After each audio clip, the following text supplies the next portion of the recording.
Namaskar and welcome to Study IQ, my dear friends. I am Prashant Mavani. I hope you all are doing good. आज 19 सितंबर 2020 के financial news को analyse करेंगे. हमारे table के ऊपर है Paytm, Google, 5G security, FPI और dividend income, supplementary demand and ADB's 53rd annual meeting. इसमें फाइनेंस मिनिस्टर ने एडीबी को एक मैसेज दिया है. ये क्या है? बहुत ही इंपॉर्टेंट है. स्टडी आईक्यू की टीम ने मिलकर एक स्मार्ट कोर्स डिज़ाइन किया है. ये स्मार्ट कोर्स सिविल सर्विसेज की एग्जामिनेशन के लिए है. ये आपकी प्री और मेंस दोनों एग्जाम्स को कवर कर लेता है. 21 सितंबर तक ईएमआई की ऑफर भी अवेलेबल हैं.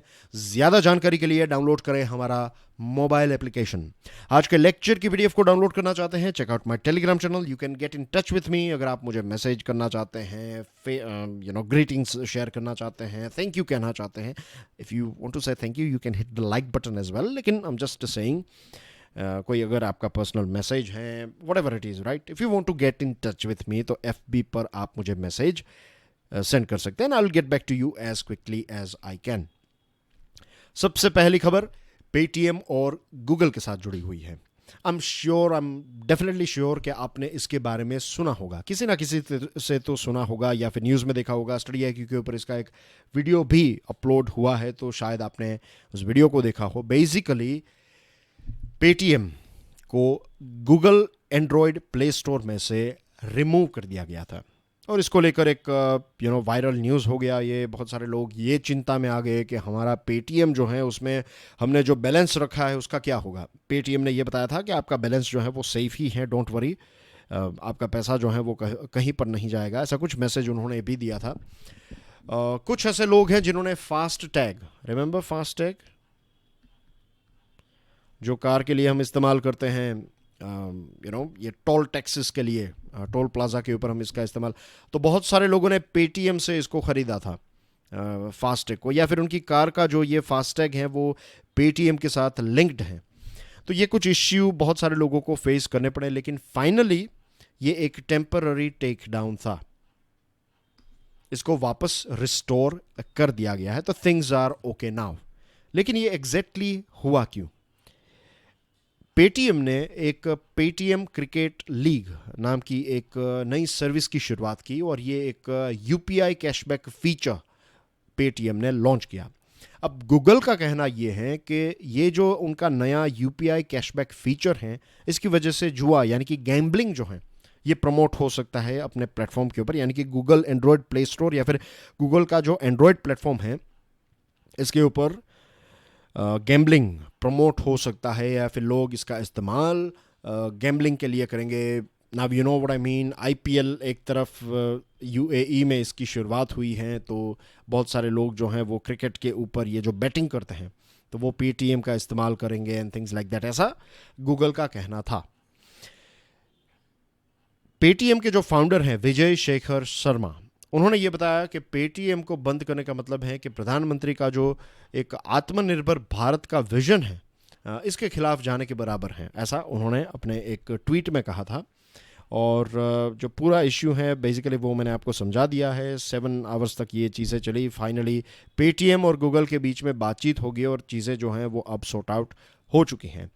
आपकी स्क्रीन के ऊपर जो तस्वीर है ये फाउंडर हैं पेटीएम के, और उन्होंने ये बताया कि हाउ इज़ इट पॉसिबल कि हम अगर यूपीआई की सर्विस की शुरुआत करते हैं तो हम क्यों, मीन्स अगर हम यूपीआई सर्विसेज प्रोवाइड करते हैं तो इसका इस्तेमाल सिर्फ जुए के लिए होगा, ऐसा आप कैसे कह सकते हैं? और हम ही मीन्स पेटीएम ही क्यों जुए को प्रमोट कर रहा है, या फिर ऐसा आप हमारे ऊपर इल्ज़ाम जो है वो नहीं लगा सकते. ये तो सिर्फ एक फ़ीचर है जो हमने हमारे यूज़र्स के लिए प्रोवाइड किया और इसके ऊपर आपने हमारे साथ ये कर दिया, थिंग्स लाइक दैट. तो ऐसी ब्लेम गेम भी चली, लेकिन finally things are sorted now. Lecture अगर पसंद आता है तो please hit the like button. इस लेक्चर को दूसरे स्टूडेंट्स के साथ तो शेयर ज़रूर करें. And don't forget to subscribe to our YouTube channel. अगर आपने सब्सक्राइब कर दिया है तो 3 और स्टूडेंट्स को स्टडी आईक्यू के बारे में ज़रूर बताइएगा. 5G security. अजीत पाई जो है ये यूएसए की एक एजेंसी है जिसका नाम है फेडरल कम्युनिकेशंस कमीशन. तो ये जो कमीशन है उसके हेड हैं अजीत पाई, और अजीत पाई ने ये बताया कि 5G सिक्योरिटी का जो इश्यू है उसको आज ही अपफ्रंट हमें इसको एड्रेस करना पड़ेगा। अपफ्रंट का मतलब ये है कि ये सारी चीज़ें विकसित हो जाए उसके बाद नहीं, आज से ही एडवांस में ही हमें प्लान अहेड करके 5G टेक्नोलॉजी के साथ जुड़े हुए जो सिक्योरिटी इश्यूज़ हैं उसको अभी से ही हमें एड्रेस करना होगा। और जो इश्यूज़ हमें नज़र आ रहे हैं उनको हमें long term point of view से देखकर आगे बढ़ना चाहिए। शॉर्ट टर्म कंसिडरेशन अगर हम करेंगे तो होगा ये, शॉर्ट टर्म कंसिडरेशन का एग्जांपल ये हो सकता है, चाइना का ही एग्जांपल लेते हैं कि अगर आप चाइना की कंपनी को बोलते हैं कि चलिए आप आइए हमारे यहाँ पर, हम आपको परमिशन देते हैं, आप 5G नेटवर्क्स और ये सारी चीज़ें लगा दीजिए, क्योंकि जल्द से जल्द अगर हमारे देश में 5G नेटवर्क की शुरुआत होगी तो फिर जल्द से जल्द बहुत सारी नई चीज़ें आएगी और दुनिया के बहुत सारे देशों के आगे हम निकल जाएंगे। लेकिन ये शॉर्ट टर्म के लिए होगा। लॉन्ग टर्म में ये होगा कि चाइना हमारा डेटा कलेक्ट करके खुद पैसे कमाएगा, डेटा का मिसयूज़ भी हो सकता है, और युद्ध जैसी अगर सिचुएशन हो जाए तो हो सकता है कि चाइना जो है ये पूरे नेटवर्क को भी बंद कर दे। तो long term point of view से हमें इस 5G सिक्योरिटी इश्यू को देखना चाहिए। शॉर्ट टर्म कंसिडरेशन करेंगे तो it would be like Penney wise but pound foolish, यानी कि short term gain long term pain, ऐसी सिचुएशन हो सकती है। यूएसए ने तो ऑलरेडी चाइना की कंपनीज जो हैं उनको बैन कर दिया है 5G ट्रायल्स को लेकर, and I am sure Bharat भी यही करेगा। मिस्टर पाई ने यह भी बताया कि जब रिलायंस जियो ने ये अनाउंसमेंट किया कि वो हुआवे इक्विपमेंट का इस्तेमाल नहीं करेंगे, तब उनको बहुत ही इनकरेजमेंट मिला। मीन्स यूएसए बहुत ही खुश हुआ कि कुछ ऐसे डेमोक्रेटिक कंट्रीज़ हैं लाइक इंडिया और कुछ ऐसी कंपनीज़ हैं लाइक रिलायंस जियो जो इस प्रकार से सोचते हैं, जो लॉन्ग टर्म विजन को लेकर चल रहे हैं। हुआवे या फिर चाइना की जो कंपनीज़ हैं उनका इल्ज़ाम ये है कि ये जो वेस्टर्न कंपनीज़ हैं, सिलिकॉन वैली की जो कंपनीज़ हैं, ये कंपनीज़ अब चाइना की कंपनीज़ के सामने टिक नहीं पा रही हैं। इसको लेकर या फिर इसकी वजह से ही यूएसए की सरकार जो है वो 5G कंपनीज़ या फिर चाइना की जो टेक्नोलॉजिकल कंपनीज़ हैं उनको अपना शिकार बना रही हैं, ताकि हमारे ऊपर कीचड़ उछाला जाए और अपने यूएसए की कंपनीज़ को आगे बढ़ाया जाए। लेकिन द रियलिटी इज़ कि ये जो हुआवे और ये सारी कंपनीज़ हैं ये बहुत ही डेंजरस हैं। डेंजरस इसलिए है क्योंकि इनके फाउंडर्स और ये सारे लोग जो हैं वो वहाँ की आर्मी के साथ बहुत ही क्लोजली काम करते हैं, और बहुत सारे ऐसा डेटा और बहुत सारे ऐसे मीडिया रिपोर्ट्स भी हैं कि ये सारा डेटा जो है वो कलेक्ट करके फिर चाइना की सरकार को देंगे। और एक और चीज़ है जिसको कहते हैं हम हिडन बैकडोर्स। हिडन बैकडोर्स का मतलब ये होता है कि टेलीकॉम नेटवर्क्स हैं, राउटर्स हैं, स्विचेस हैं, या टेक्निकल स्विचेस होती हैं, तो ये सारी चीज़ों में कुछ ऐसी चिप फिट की जाती हैं, कुछ ऐसे डिवाइसेस ऐड किए जाते हैं जिसकी वजह से आपका सारा डेटा जो है आपको पता भी नहीं चलेगा, लेकिन सारा डेटा जो है वो स्टोर होता है, कलेक्ट होता है, और कलेक्ट होकर चाइना तक पहुंच जाता है। तो ऐसी सारी चीज़ें ना हो ये हमें आज से ही मेक श्योर करना पड़ेगा। और minister of state for communications हैं संजय धोत्रे साहब, तो उन्होंने बताया, he told the Rajya Sabha that the telecom ministry had directed telcos to do a network audit of any security lapses. Telecom companies को बता दिया है कि आप नेटवर्क ऑडिट कीजिए, किसी भी प्रकार का सिक्योरिटी लैप्स जो है वो नहीं होना चाहिए। सरकार ने प्राइवेट कंपनीज को नज किया है, कोई फॉर्मल ऐसा पत्र नहीं भेजा है, कोई फॉर्मल आदेश नहीं दिया, लेकिन उनको बताया है कि अब चाइनीज़ वेंडर्स से उनके जो इक्विपमेंट्स हैं वो ना खरीदें। एफपीआईज डिविडेंड इनकम बहुत इंपॉर्टेंट टॉपिक है। फाइनेंस मिनिस्टर निर्मला सीतारमन जी ने एक बिल इंट्रोड्यूस किया लोकसभा में। इसका नाम है taxation and other laws relaxation and amendment of certain provisions bill 2020। Friday को इसको टेबल किया गया था, और जो एक ऑर्डिनेंस था, इसको जो ऑर्डिनेंस प्रोमोलगेट किया गया था, तो इसको रिप्लेस करने वाला ये बिल है। इस बिल में जो टैक्स पेयर्स हैं उनको रिलीफ दी जाएगी, and we are talking about FPIs and AIFs, उनके लिए बहुत बड़ा एक रिलीफ पैकेज है। Will talk about it. Last year एक बहुत बड़ी डिबेट चल रही थी, आपको याद होगा 2019 में डिबेट ये चल रही थी कि जो सुपर रिच हैं उनके ऊपर ज़्यादा टैक्स लगाया जाए। अब बहुत सारे लोगों का ऐसा मानना है कि जिनके पास बहुत सारे पैसे हैं उनके पास बहुत ज़्यादा टैक्स कलेक्ट करना चाहिए, और ये पैसे जो हैं वो आपको डिस्ट्रीब्यूट करने चाहिए। तो लॉजिकली ये बात सही भी लगती है, लेकिन एक ऐसा व्यक्ति जो अपनी मेहनत से, अपने डेडिकेशन से, अपनी काबिलियत से अगर ज़्यादा पैसे कमाता है, तो अगर आप लेट्स से कोई 100 करोड़ रुपए किसी ने कमाए और आप कहेंगे कि आप 95 करोड़ रुपीस टैक्स पे कर दीजिए, 5 करोड़ ही आपके पास रहेंगे, तो what you are doing here is you are punishing that person. क्योंकि वो इनोवेटिव हैं तो आप उसको पनिश कर रहे हैं, क्योंकि वो पैसे वाला बन गया तो आप उनको पनिश कर रहे हैं। ऐसे में उस व्यक्ति के पॉइंट ऑफ व्यू से अगर आप देखेंगे तो ऐसा होगा कि इस देश में कितनी भी मेहनत कर लो, आपको सारा पैसा सरकार लेकर चली जाएगी। तो फिर आप क्या करेंगे? आप ऐसे देश, आपको पता है कि आपके पास वो एबिलिटी है, तो फिर आप किसी दूसरे देश में चले जाएंगे, राइट? जब उस देश में जाएंगे, कोई भी देश आपको दोनों हाथों से स्वीकार लेगा कि आप आ जाइए यहाँ पर, आपको टैक्स एग्जेम्पशन दे देंगे। तो ऐसा भी वो कर सकते हैं। तो होगा क्या? नुकसान होगा हमारे देश का। एक ऐसी कंपनी, एक ऐसा व्यक्ति, एक ऐसा विजनरी, एक ऐसा एंटरप्रेन्योर जो यहाँ पर बहुत सारी जॉब्स जनरेट करने की क्षमता रखता था या फिर रखती थी, तो ऐसे व्यक्ति जो हैं वो हमारे देश से चले जाएंगे, और ऐसे बहुत सारे लोग चले भी गए हैं। तो we have to be very carefully, एक फाइन बैलेंस रखने की आवश्यकता होती है। तो भारत सरकार ने ऐसा ही एक डिसीजन लिया है। कोविड-19 की वजह से बहुत सारे ऐसे एफपीआईज और एआईएफ्स जो हैं, उनको पेंडेमिक की वजह से एक इम्पैक्ट हुई है। तो अब भारत सरकार ने ये तय किया है, ये जो बिल है उस बिल में ये बात है कि एफपीआई के ऊपर जो डिविडेंड इनकम है, डिविडेंड इनकम के ऊपर जो टैक्स पहले लगता था उसको कम करके अब कर दिया गया है 15%।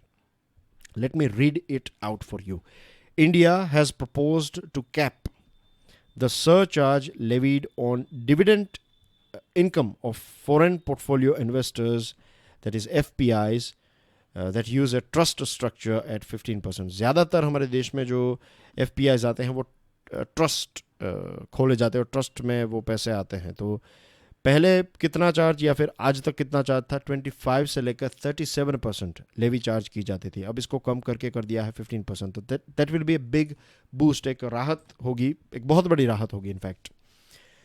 इसमें यह है कि अगर आपकी डिविडेंड, आपने लेट्स से एफपीआई हैं, आपने एफपीआई ऑपरेट होते हैं और उसमें जो आपको डिविडेंड मिलता है, अगर एक साल में डिविडेंड आपको लेट्स से 5 करोड़ रुपए से ज़्यादा मिला है, not let's say, this is the precise figure, तो 5 करोड़ रुपए से ज़्यादा अगर आपको डिविडेंड मिल रहा है तो दैट विल मीन्स आपको पे करना पड़ता है 37% सरचार्ज।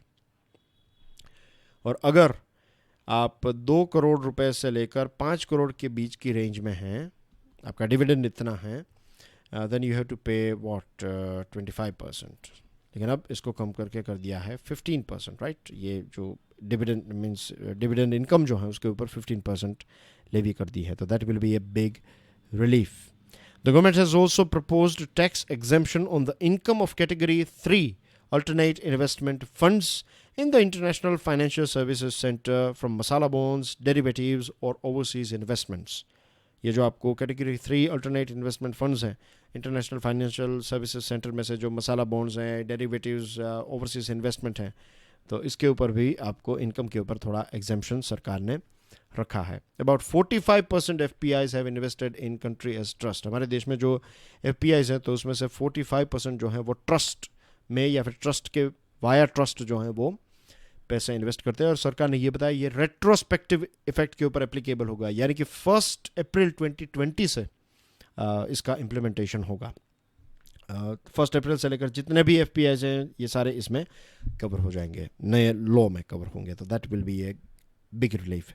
सप्लीमेंट्री डिमांड की बात करें तो एक्स्ट्रा पैसों की जो आवश्यकता थी सरकार को, आवश्यकता जो है एडिशनल स्पेंडिंग के लिए, तो इसको एक वॉइस वोट के माध्यम से ग्रीन सिग्नल मिल गया है। पार्लियामेंट ने 1.67 लाख करोड़ रुपीस की एडिशनल इनकम को दिया है ग्रीन सिग्नल।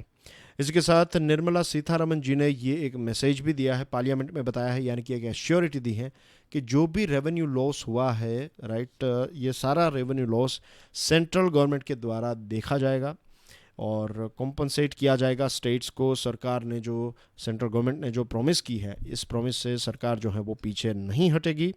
इसके साथ उन्होंने ये बताया कि जो GST है उसके प्रोविज़न में ऐसा कहीं पर भी नहीं लिखा है कि अगर कॉम्पनसेशन जो सेस हैं, वो जो सेस कलेक्शन अगर कम है तो आप कंसोलिडेटेड फंड ऑफ इंडिया में से पैसे दीजिए, ऐसा नहीं लिखा है। लेकिन ये सारे डिसीजंस जो हैं ये जीएसटी काउंसिल के द्वारा लिए जाएंगे, ऐसा निर्मला सीतारमण जी ने बताया, और जीएसटी काउंसिल इसके ऊपर कोई डिसीजन ले लेगी, ये भी उन्होंने बताया है। एमजी नरेगा के लिए 40,000 करोड़ रुपीस जो हैं वो ज़्यादा इन्फ्यूज़ किए गए हैं।